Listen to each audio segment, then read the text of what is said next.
Pero muy buenas tardes, un gusto saludarlos, compañera, compañeros.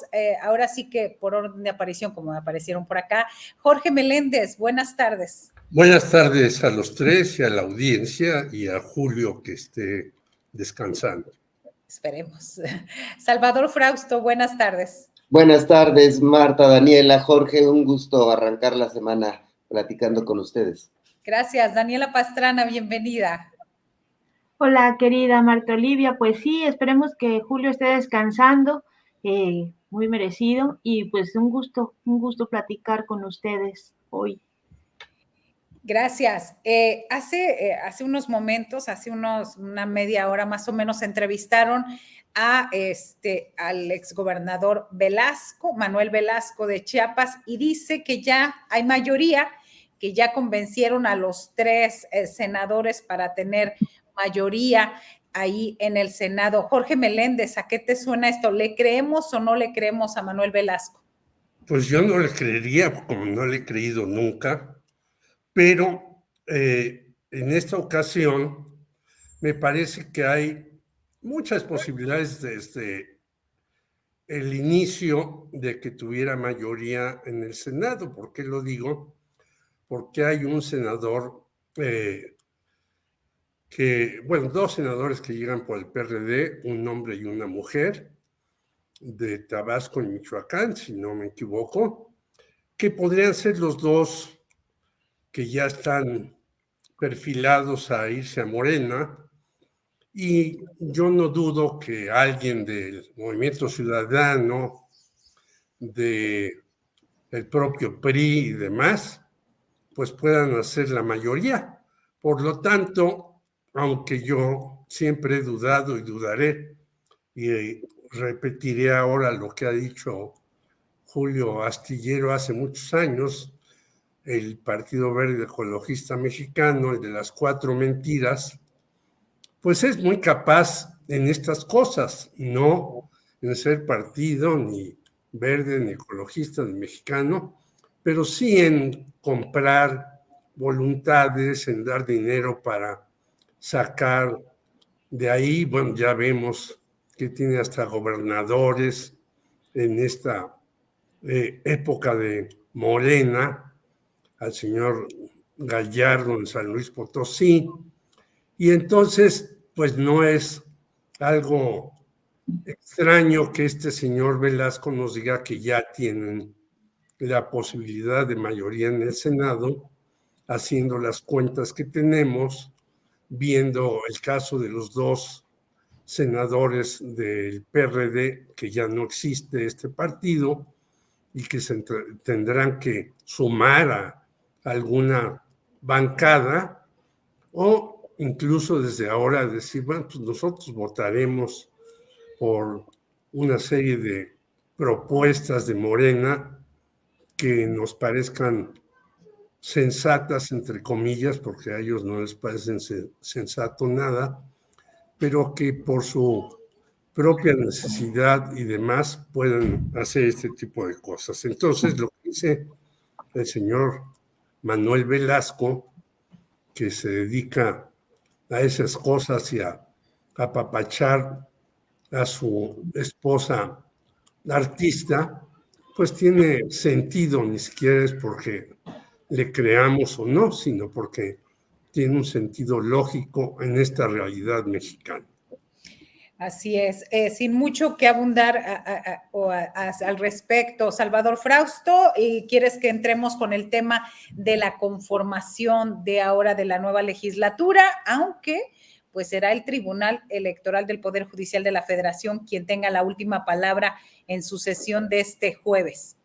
Claro, gracias, Marta Olivia. Me parece que la reforma judicial ya se coció, es decir, en el sentido de que la integración de las mayorías en la Cámara de Diputados y de la Cámara de Senadores, pues en la Cámara de Diputados quedó en 74%, me parece, y si atendemos a lo que dice el senador Velasco,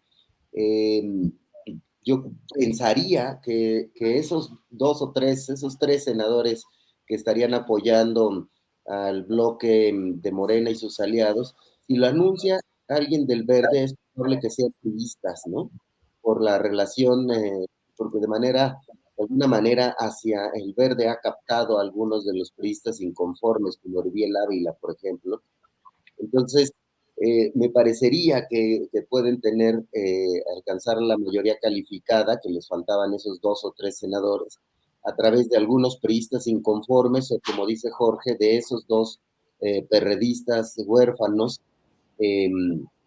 partido que están en el Senado. Entonces, yo creo que ya es muy probable que se ratifique eso.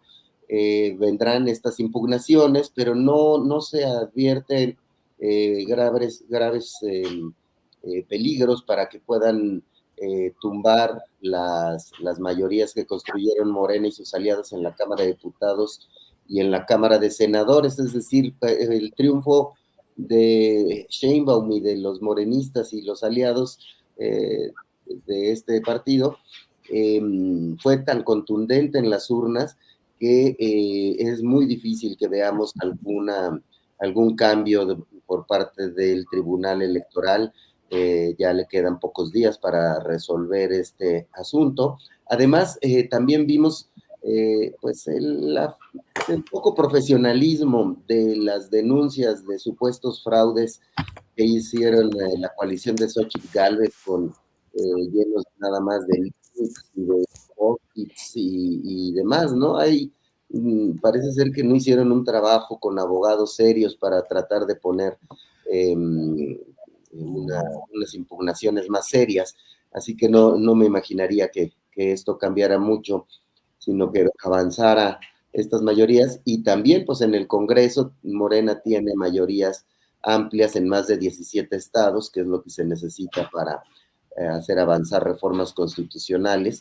La primera será esta reforma judicial. Yo creo que hace falta mucho trabajo de información de qué es lo que realmente incluye esta reforma judicial de parte del gobierno. No nos han explicado de manera importante y clara con una campaña y vemos por otra parte en los medios de comunicación que sigue la narrativa de nado sincronizado de los antiobradoristas o xochilistas que desinforman a la gente con unas locuras impresionantes sobre las reformas, ¿no? O sobre incluso sobre el asunto de los autónomos, de los organismos autónomos, cómo las funciones del INAI pasarían a una Secretaría de Estado, no es que se termine las funciones de transparencia. Es decir, me parece que parte del ruido y de la desinformación, la responsabilidad es del propio gobierno federal o de Morena para informarle a la ciudadanía ante todo este ruido de desinformación que hay por parte de los foros de nado sincronizados que hay en los medios mexicanos. Gracias, Salvador. Perdón, déjame regresar contigo. Entonces, ¿tú no le crees a Pedro Ferriz sobre la ley de Benford? No, eso sí le creo yo creo que se equivocaron, cambiaron los votos. Xochitl ganó con 60% y Claudia se quedó con 30%. Es increíble ya ese tipo de narrativas, ¿no?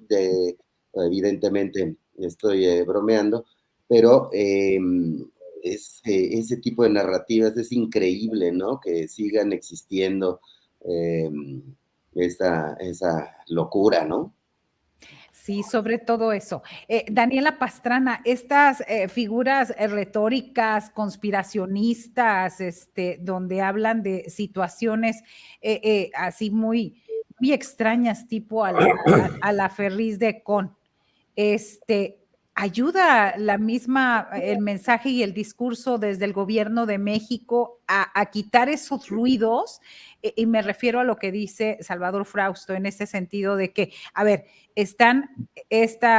no hay mucha información sobre la reforma judicial, solo lo de encima, y hay estas formas de la oposición. Ahí, ¿qué es lo que está fallando o dónde crees que se debe afinar la comunicación? Sí, bueno, pues yo creo que es lo que ha pasado durante toda esta administración. que se concentra todo en las mañaneras, y cuando hay gente que no ve las mañaneras por distintos motivos o porque tiene que trabajar o por cualquier cosa, pues entonces ya esa información ya no sale por ningún lado. O sea, no hay, como bien dice Salvador, una campaña activa que nos esté explicando qué implicaciones tiene la reforma judicial, que nos esté dando datos, ¿no? Datos que creo que son importantes, que yo creo que es muy intuitivo. O sea, y yo escribí un texto sobre qué estaba detrás de las protestas de los jueces para Diario Red, y me empezaron a contestar personas así como un poco como resistentes, ¿no? A algunas de las, o como tratando de decir, no, el problema está en las fiscalías, que pues ya lo hemos hablado muchas veces. Claro que hay un problema en las fiscalías, claro que no resuelve el gran problema de la impunidad ni de todo lo que tiene que ver con el sistema de justicia. Es solo un pedacito, es como la primera piedra, ¿no? Para empezar a construir otra cosa. Y claro que hay muchas dudas sobre todo en el tema de la elección popular. Por supuesto que es una cosa que, pues como cualquier cosa nueva, requerirá enormes esfuerzos para su implementación. El asunto es que cualquiera que haya enfrentado un juicio de lo que sea en este país sabe que eso es una tortura y que es, sí, hay un problema en las fiscalías, hay un problema en cómo llegan los casos al Poder Judicial, pero también hay un problema en los juzgados, y es un problema muy grande, así, muy grande. Yo creo que no hay nadie que haya pasado, que haya tenido que enfrentar un juicio que no se dé cuenta que algo tiene que cambiarse, que lo que tenemos, pues, definitivamente, o sea, cuando tú dices, o sea, cuando piensas que en el caso de las personas que están presas, por ejemplo, que 6 de cada 10 no tienen sentencia, o que solo el 11% de los jueces llega por concurso de oposición, dices, algo está muy mal, ¿no? Y algo tiene que cambiarse. Ahora, ¿cuál es la mejor fórmula? Pues solo lo vamos a saber si empezamos a cambiar algo. Si no empezamos a cambiar nada, el sistema electoral mexicano desde 1976 ha tenido, pues ya no sé ni cuántas reformas, ya le perdí la cuenta, ¿no? Y se han ido modificando, con cada crisis electoral hay un cambio. Bueno, el sistema judicial no cambia, o sea, ha tenido la reforma de Cedillo y alguna cosa, pero realmente algo que modifique la forma, pues, de trabajo de los juzgados, pues no tiene, ¿no? La reforma de Cedillo modificó un poco el tema de la composición de la Corte. Entonces, yo sí creo que debería haber un trabajo mucho más amplio de las distintas instancias del gobierno y de los legisladores y la gente morena para socializar lo que implica la reforma y sobre todo lo que implica no reformar, o sea, que es quedarnos como estamos. Y ya sé que muchos dicen reforma sí, pero voto popular no. Pues sí, o sea, yo creo que hay mucha resistencia y va a haber mucha resistencia en muchos sectores para cambiar cosas, pero que tenemos ante una crisis del sistema de justicia tan grande como la que tenemos, porque es grande, o sea, porque es, sí, desde la Procuración de Justicia, en eso estoy de acuerdo, pero también de la Administración de Justicia, pues lo que tenemos es cero justicia, ¿no? Y es lo último que se considera o lo último que ocurre. Entonces necesitamos empezar a cambiarlo y tendrían que ser amplias discusiones. El ejercicio que hizo la Cámara de Diputados de organizar los foros, por una parte estaba muy bien porque había esos foros, pero lo veía muy poca gente y no hubo trabajo tampoco de la Cámara de Diputados para estar difundiendo lo que se discutía ahí. Y además se abrió mucho a muchos temas que no están necesariamente incluidos dentro de esta propuesta específica, que es la primera que va. Entonces, sí creo que hace falta muchísima información para que también, pues, la ciudadanía, que yo por lo menos lo que yo he visto es que sí, la mayoría de la gente sabe que eso tiene que cambiar. Ahora, no toda la gente tiene suficiente información para definir también qué cosas sí, qué cosas no y hacia dónde. Y creo que eso es importante. Sí, claro. Por ejemplo, en este artículo que escribe Daniela Pastrana en Diario Red, perdón, señala cómo el Poder Judicial en México es el último, escribe así, es el último eslabón de dos problemas mayores, la impunidad y la desigualdad social. En México, solo 4 de cada 10 delitos denunciados tienen un castigo. Así está de grave la situación. Y ante esto, Jorge Meléndez, ¿qué va a pasar con los trabajadores en paro? ¿Cuál es tu apreciación ahí?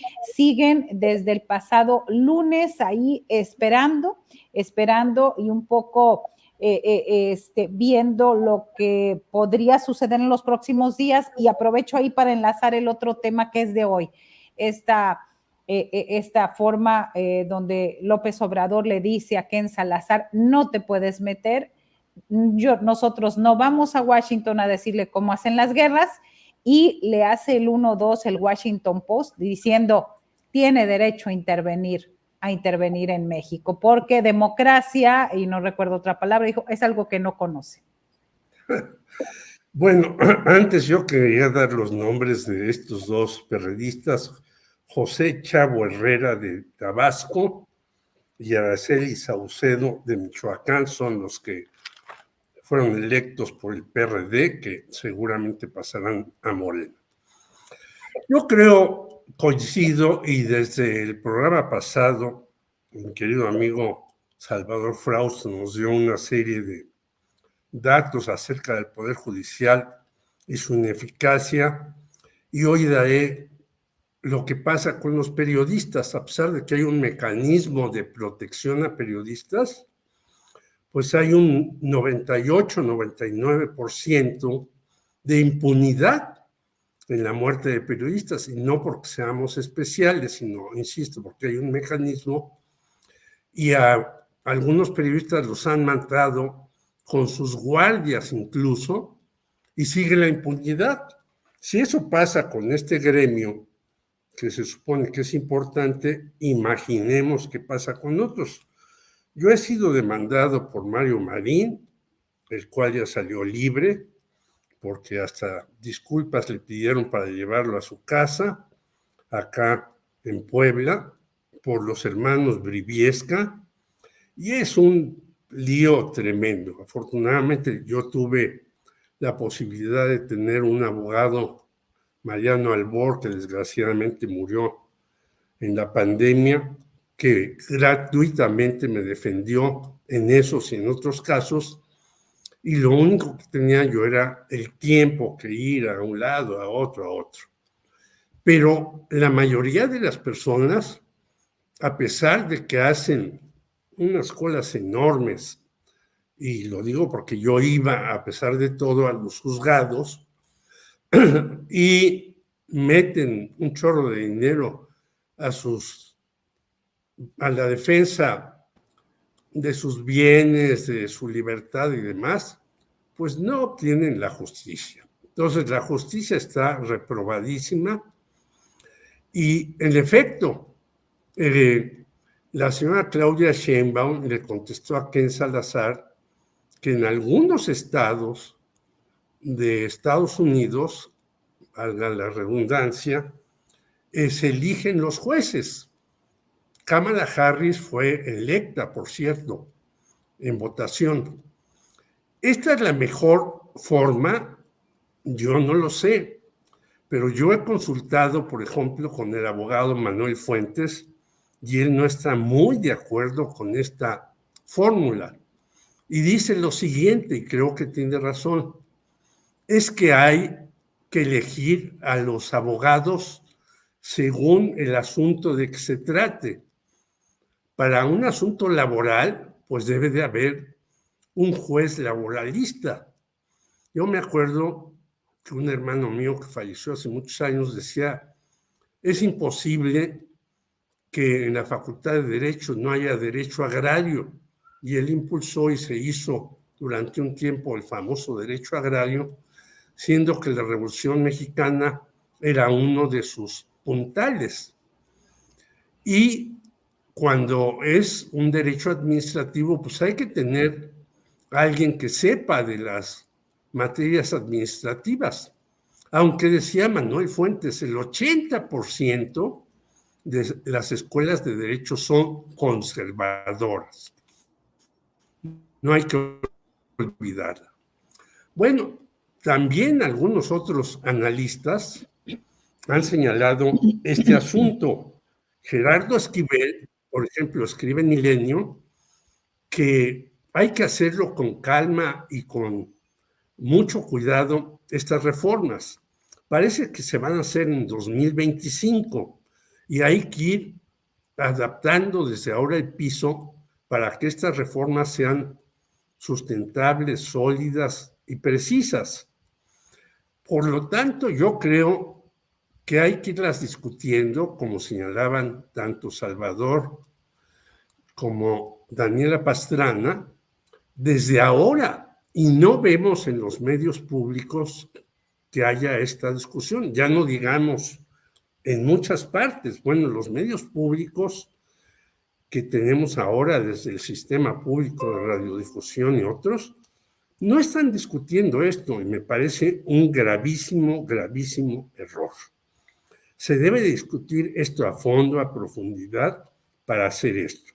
Incluso Manuel Fuentes dice, bueno, están en desacato estos, y ahí voy a la pregunta que tú me hacías, estos empleados del Poder Judicial que están realmente no en un paro, sino en una huelga, y no deben estar así, pero el propio López Obrador ha dicho, no los vamos a tocar, pueden hacer las manifestaciones que quieran y demás. Yo creo que no se deben de tocar los salarios y muchas prestaciones de las bases, pero sabemos que un magistrado de la Suprema Corte de Justicia, que por cierto la señora Norma Piña no quiso ver el caso de Ricardo Salinas Pliego y Electra de 33 mil millones de pesos que deben al SAT y no se les han cobrado, y debe todavía más, debe otros 30,000. Este señor Salinas Pliego, que lo han demandado en Estados Unidos y lo han sacado de la bolsa de valores en Electra por sus trapacerías, bueno, se tapan los ojos la Suprema Corte ante él. Yo leí, por cierto, un artículo de Eduardo Juchín, en donde decía que Luis María Aguilar, quien tardó 8 meses en dar un veredicto sobre Electra para cobrarle 4,000 millones de pesos, pues no era tan contrario a López Obrador y ponía una serie de ejemplos. Para quien tenga interés, ahí está el artículo de Juchín en el Heraldo de México. Pero yo creo que sí hay que hacer un cambio y hay que hacerlo discutiendo, no solamente los que fueron ya al legislativo, sino todos en cómo hacer este cambio, que sea un cambio benéfico para que no nos vayamos más lejos. Por lo tanto, resumo, yo creo que el cambio debe de venir, pero debe ser un cambio muy discutido, muy comentado y muy afinado. Bien, así es. Salvador Frausto, ¿qué te pareció este editorial del The Washington Post, donde diciendo que sí tienen derecho a tener Estados Unidos injerencia en México? No, bueno, pues tremendo en el sentido de que pues no estamos yendo, como dice el presidente López Obrador, a decirles qué política migratoria deben adoptar los estadounidenses. El respeto a la soberanía de los otros países me parece fundamental. Por supuesto, pueden dar a conocer sus puntos de vista. Me parece que el embajador Ken Salazar se pasó 3 pueblos en asumir lo que era su opinión y lo que es injerencismo o presión abierta sobre el gobierno mexicano. En la entrevista que le dio anoche Ken Salazar a mi compañero Víctor Hugo Mitchell en Milenio Televisión, trata de matizar un poco el embajador y el ejemplo de Colorado. Dice él, bueno, yo les sugiero que hagan elecciones como en Colorado, es decir, solo de retención de los jueces. Esto es, cada determinado tiempo someten a votación si sí o no puede permanecer un juez en su puesto. pero de cualquier manera son elegidos por métodos más tradicionales. A mí me parece muy interesante la elección de jueces. Nos metimos a revisar la elección de jueces por medio del voto popular, porque es un poder muy opaco el poder judicial.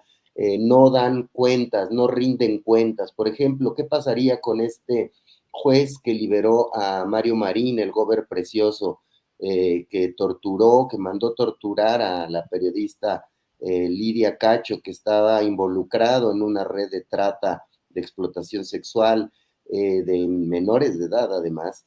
¿Qué pasaría si ese juez, todos supiéramos su nombre, tuviera que hacer campaña? Muy probablemente no se podría reelegir ese juez. Es decir, la presión positiva de hacer campaña política, de rendir cuentas a la ciudadanía es muy importante. Limita, presiona a los jueces a tener actuaciones honradas, decorosas, profesionales, apegadas a derecho. Así ha ocurrido en muchos lugares en Estados Unidos, como 43 de los 50 estados tienen algún tipo de elección, algunas de manera, en los estados de Estados Unidos tienen algún tipo de elección. Entonces, los ejemplos abundan de que los jueces que quieren ganar una elección, que quieren ser ratificados o que quieren ser elegidos, tienen que acercarse a la ciudadanía, hacer propuestas claras de cómo ven la justicia, qué tipo de justicia impartirían, y también se avala y se sanciona con no votarlos a favor si han tenido malos desempeños. Entonces, yo le veo bastantes bondades. Lo que pasa es que cualquier cambio provoca resistencia y bueno, lo que estamos viendo es una resistencia muy fuerte, y añadiría que sí me parece importantísimo que haya una campaña por parte del gobierno o de la Cámara de Diputados o del Poder Legislativo que dé a conocer el contenido de esta reforma judicial, que se abra a los ojos masivos de la ciudadanía cuáles son los contenidos, porque además hay otras cosas interesantes que tienen que ver con austeridad, que tienen que ver con un mecanismo, una figura interna que esté revisando que los jueces no incurran en corrupción, que no incurran en malas prácticas. Eso es súper necesario y es otra de las bondades de esta reforma judicial.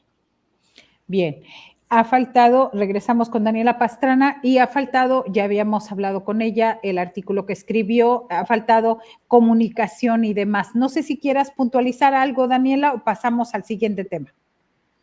Sí, pues fíjate, nada más de esto del tema de los embajadores, porque no nada más fue el de Estados Unidos, también fue el de Canadá, que expresaron preocupación de sus inversionistas. Y uno se pregunta, a ver, si hubiera una reforma al sistema de justicia de Estados Unidos, los inversionistas de no sé, estarían preocupados, agobiados. O sea, sí hay un tema ahí de mucha injerencia en áreas que no tendrían que ser de su preocupación, ¿no? Ken Salazar hablaba de tres cosas ayer o antier.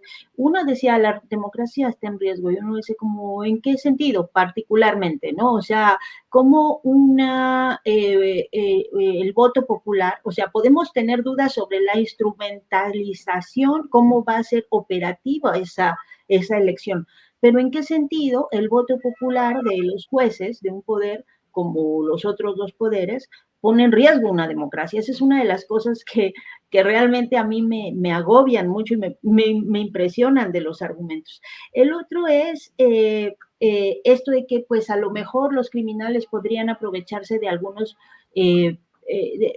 o fuerzas malignas, decía, de algunos jueces los jueces menos preparados. Y cuando uno dice lo que estamos viendo o como vemos que a veces operan sobre algunos jueces locales en muchos lugares, las presiones de los grupos criminales, en realidad eso ocurre ya. O sea, a veces parece que estamos imaginando cosas que van a pasar, que ya pasan en realidad. O sea, los juicios no llevan a un buen término, los juicios llevan a la liberación de personas que no deben ser liberadas y al encarcelamiento, y muchas veces con sentencias o sin sentencias, sobre todo durante muchísimos años, de personas que realmente no tienen posibilidades para tener un abogado, para entender. Ya no hablemos de pueblos o de personas indígenas que no tienen traductores como para entender casi de qué los están acusando. Y bueno, de eso tenemos un montón de casos que hemos cubierto. Pero el otro tema que hablaba Ken Salazar, y que es con el que coincidía el embajador de Canadá, era el tema de que se espantarían los mercados o las inversiones, ¿no? Y creo que ese es un punto como muy central. ¿Por qué tendrían que estarse espantando, ¿no? Los inversores? O sea, ¿qué es lo que les da miedo? Que al final la correlación de fuerzas que hay ahora en el sistema de justicia pudiera cambiar y pudieran detenerse o no detenerse algunos de los procesos que están en puerta con las reformas que están cuestionándose ahorita. Por ejemplo, la reforma constitucional que se aprobó la semana pasada en la Comisión de Puntos Constitucionales de Medio Ambiente, y que, claro, prohíbe la minería a cielo abierto, prohíbe el maíz transgénico, el fracking y probablemente también incluso el uso del glifosato. Entonces, eso es lo que les da miedo a los inversores, eso es lo que le da miedo a las empresas mineras.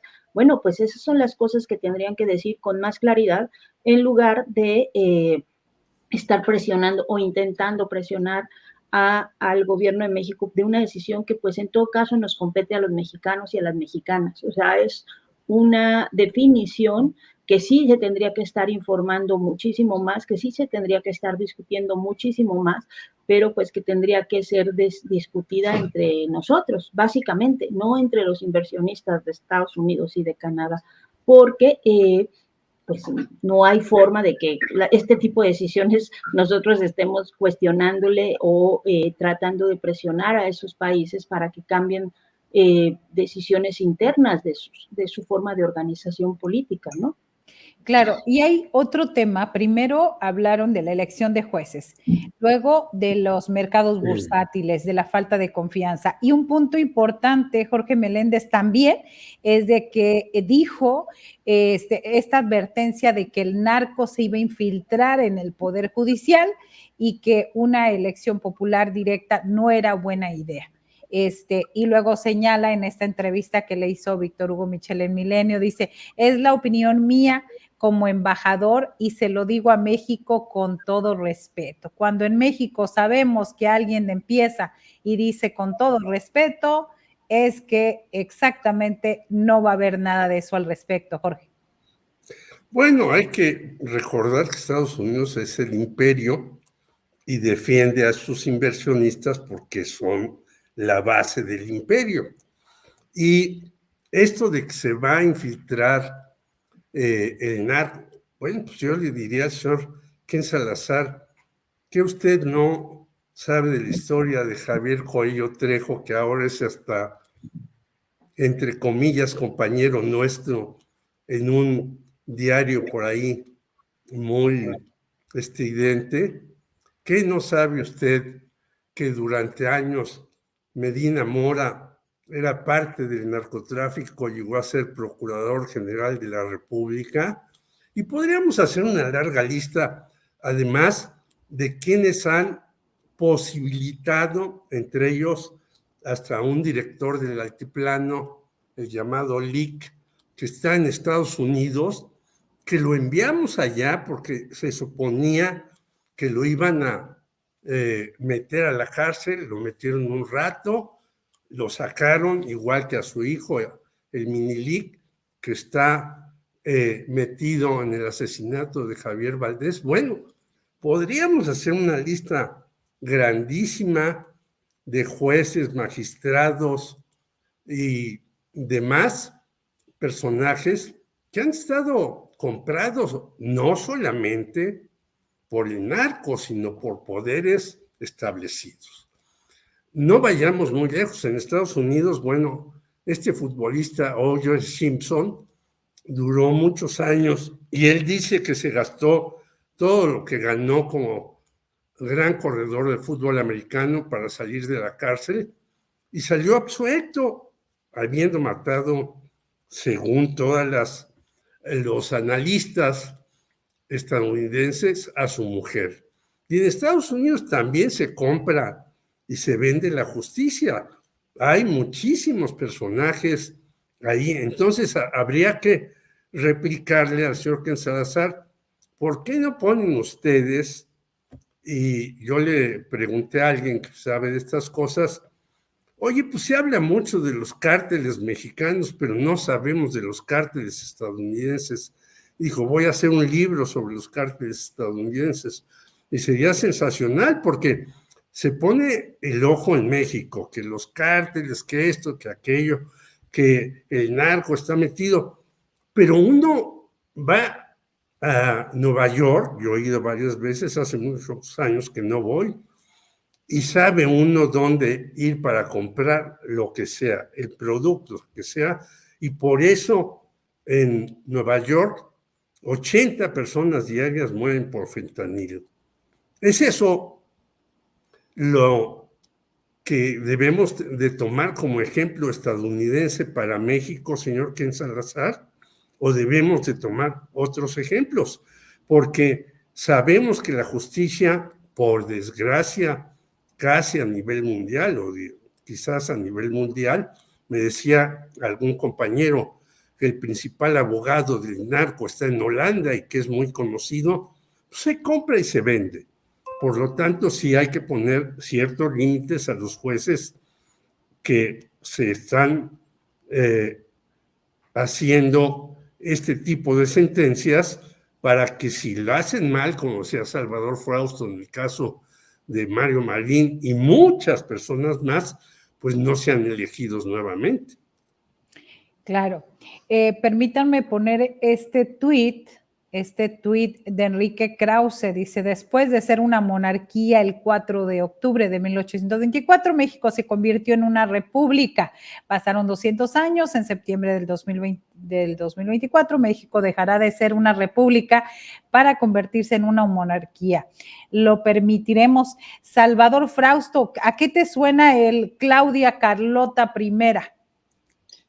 Bueno, pues ya de plano, hablando de locuras de Ferriz de Con viendo algoritmos extraños, aquí ya es monarquía, es que falta de seriedad de un historiador como Enrique Krause que esté comparando con monarquía, es decir, ya repitieron tanto dictadura, tiranía, que ahora se les ocurrió que van a poner monarquía. Es una ocurrencia, pero bueno, no es digna de un historiador que ha dejado huella en la vida pública de México. Recurrir a esto como chistes de cantina, de insultos, bravucones, es la verdad vergonzoso recurrir a esto, y más en un historiador que ha contribuido sin duda a la vida pública de nuestro país, a documentar la historia de nuestro país. Bueno, sí, me parece tremendo este asunto. Ahora bien, a una perspectiva incongruente de este polo antiobradorista, además de llamarle fin de la democracia, cuando se está proponiendo ensanchar los caminos de la democracia, es decir, que haya voto popular, que haya más democracia en el Poder Judicial, que se elijan el pueblo a el Poder Judicial, participa en la elección del Poder Ejecutivo, del Poder Legislativo, la ciudadanía. Ahora la propuesta es que participe en la elección del Poder Judicial. Me parece que es ensanchar los caminos de la democracia, no solo por el voto popular, sino por la rendición de cuentas, además, y por la creación de mecanismos para perseguir la corrupción y castigar el mal desempeño de los jueces. Entonces, hay una desesperación tremenda en el polo antiobradorista que ya raya en estas bravuconerías de cantina, de pleito entre borrachos, ¿no? Es la verdad ¿Qué culpa insensato. tienen los borrachos? Sí, Sí, qué no, culpa tienen no los insultes a borrachos. los borrachos, mi querido Salvador, con Olvidé la todo clarividencia respeto, del whisky que se ha merecemos colado. respeto. Ahora me estoy dando un tiro en el pie. Sí, pobres borrachos, ahorita salen los de Sí. doble A. Daniela Pastrana, postrecito para ir cerrando. Bueno, sí, yo creo que eso es muy importante lo que está diciendo ahorita Salvador, ¿no? O sea, de pronto vemos una serie de cosas. Yo entiendo que las pasiones están muy fuertes, ¿no?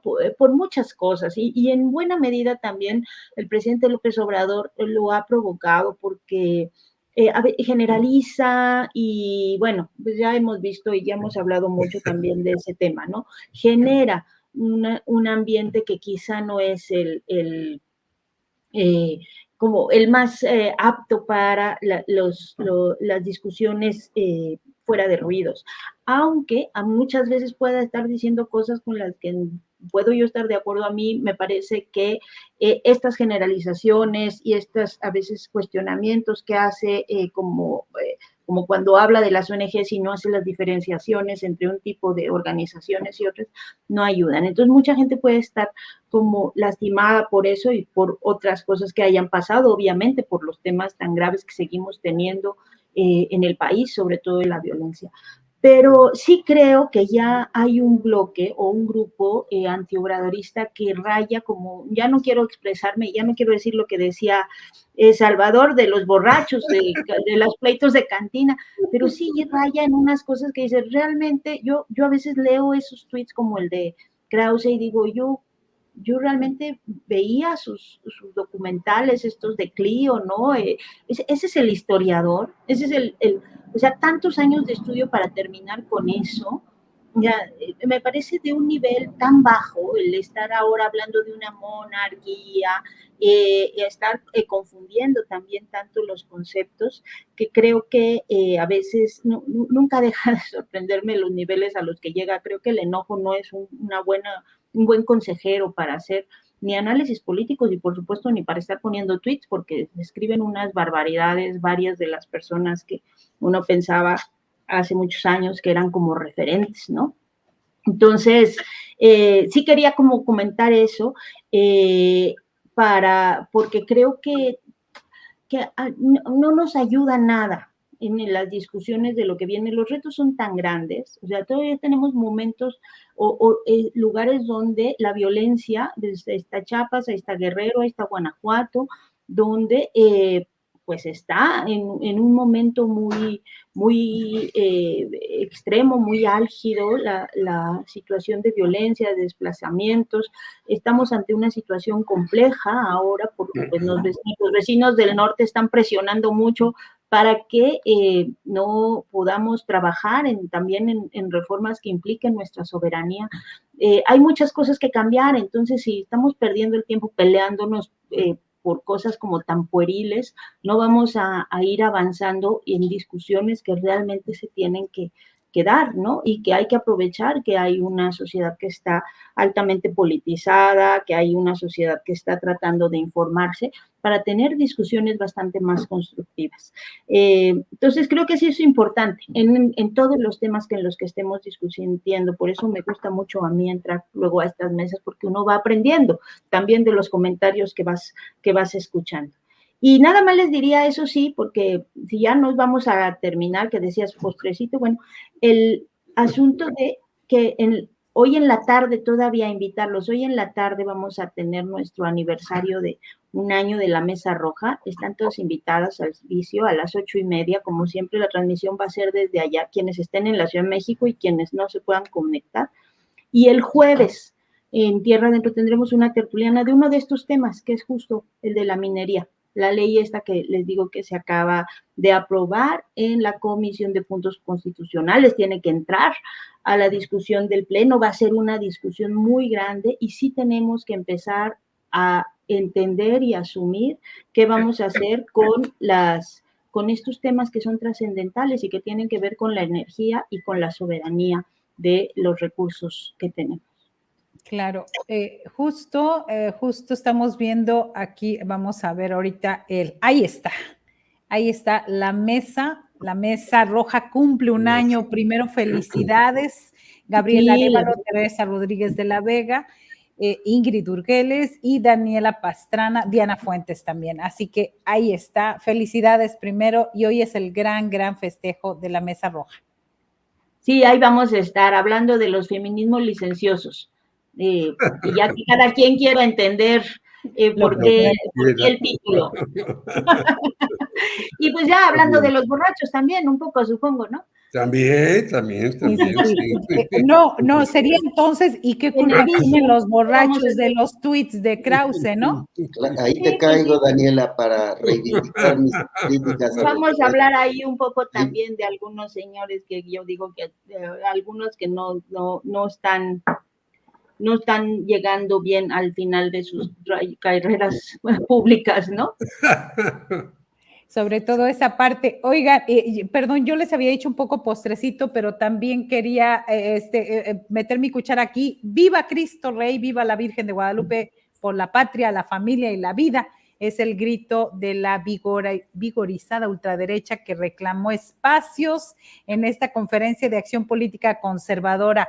Jorge Meléndez, no sé si quieras comentar al respecto, y todavía tenemos unos minutitos Sí, por aquí para y bueno, pues que se comentario. ganen los espacios, que no griten Viva Cristo Rey solamente, sino que se ganen los espacios, porque este señor que hace esta reunión nuevamente en México no pudo hacer su partido. Entonces, primero, que se ganen los espacios.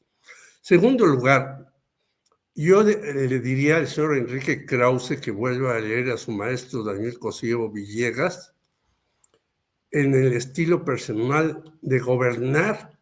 Parece que él ya podría hacer un nuevo libro, el estilo personal de injuriar, porque lejos de hacer estos señalamientos, debería ser propuestas reales. Los que perdieron no las han hecho. Si ustedes pueden ver la mesa de latinos que ya regresó, en donde está el señor Héctor Aguilar Camín, dice una barbaridad también del tamaño de una catedral como la de Milán. Dice que las manos del país están en 16 personas, 11 del INE y 5 del tribunal, que son las que van, estas 5 últimas, a avalar lo que el INE aprobó. Entonces, es una barbaridad lo que dice el señor Aguilar Camín, no solamente lo que dice Enrique Krause. Y quiero decirles a ustedes que así como Pedro Ferriz de Con estaba en contra de su papá, Pedro Ferriz Santa Cruz, por aquello de los ovnis y otros objetos voladores no identificados, más los marcianos, así hasta el hijo de Pedro Ferriz de Con está en contra de su papá, porque dicen en esta mesa, que yo no sé cómo la ve tanta gente, a mí de repente me salen algunas cuestiones en mi celular y las veo porque es de 1 minuto y me río mucho. Esta mesa de Alarraqui, que es verdaderamente espantosa, y la de latinos no se diga. Veanla ustedes en este regreso de Carlos Loret de Mola, que se siente feliz, y ve y escucha uno hasta a un señor que a mí me parecía inteligente y serio y reposado, Jesús Silva Herzog Márquez, decía una serie de cuestiones que no tienen pies ni cabeza. Y es que cuando ocurre esto, cuando llega la derrota y uno no la acepta y dice, bueno, perdimos porque fuimos muy malos, hicimos muy mal las cosas y demás, en lugar de encontrarle sentido a las cosas, pues trata uno de inventar y de atacar al oponente, pero con argumentos que no tienen la menor sustentabilidad actual. Así está ocurriendo, no solamente con estos señores, Bueno, veo más mesurado a Ricardo Anaya, que le hacen una entrevista rápida y dice, bueno, después hablo, estoy aquí muy contento y demás. Entonces, estos señores perdieron porque se aliaron con dos franquicias que nadie las quiere, el PRI y el PAN, que están en una situación terrible. Bueno, tanta que Damián Cepeda, que es un hombre serio del Partido de Acción Nacional, no quiso ir a la elección porque dijo hay que hacer una elección abierta. Y Alito corre a Manlio Fabio, siendo Manlio Fabio un sujeto pues poco presentable. Así pues estar metidos ellos en su pleito interno, en lugar de señalar qué le vamos a proponer al pueblo de México para que hagamos una diferencia con lo que le propone López Obrador y Claudia Sheinbaum.